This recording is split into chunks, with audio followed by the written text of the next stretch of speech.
पाणी प्रश्न या भागातला ज्वलंत होता. मी बाणेर बालडी पाषाण परिसरामधला जवळपास 95% पाणी प्रश्न सोडवलेला आहे. खरं तर कालचं काही शक्तीप्रदर्शन वगैरे काय नव्हतं. गेली 10 वर्षाने मी सातत्याने असे उपक्रम घेत असतो. प्रत्येक महिन्यामधले माझे उपक्रम ठरलेले आहे आणि या महिन्यात डिसेंबर महिन्यामध्ये माझा दरवर्षीचा स्नेह मेळावा या भागातील 2-3 हजार नागरिकांना एकत्र आणून आमचा त्या ठिकाणी तो कार्यक्रम असतो आणि त्याप्रमाणेच मी हा कालचा कार्यक्रम माझा नियोजित होता.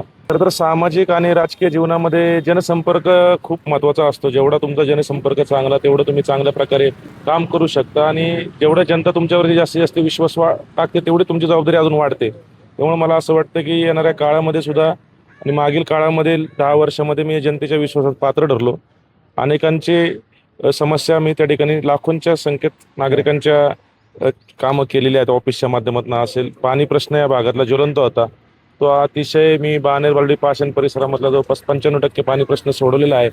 क्विक रिस्पॉन्स टीम आहे, मिशन निर्मल आहे, ट्रॅफिक वॉर्डन आहे, अनेक अनेक प्रकल्प संकल्पना नवीन नवीन संकल्पना आणलेल्या आहेत. नगरसेवक म्हणून तर मी काम करतोच आहे, पण माझं एक अंमलवाळकर म्हणून सुद्धा माझं एक वेगळं सामाजिक कार्य चालू आहे. 100% विश्वास आहे. मी ज्या पद्धतीने आजपर्यंत काम केलं आहे पक्षवाढीसाठी आणि या परिसरामध्ये नागरिकांच्या समस्या सोडवलेल्या आहेत. गेल्या 10 वर्षाचा माझा राजकीय आलेख असेल, कामाचा पण आलेख त्याप्रमाणे वाढलेला आहे आणि विधानसभेला सुद्धा मला जे काही जबाबदारी दिली तो मी अतिशय नम्रपणे तो स्वीकारला आणि माननीय देवेंद्रजी असतील, माननीय चंद्रकांतदादा पाटील असेल, माननीय मुरली अण्णा मोहोळ असेल, यांच्या विश्वासास नक्की पात्र ठरेल.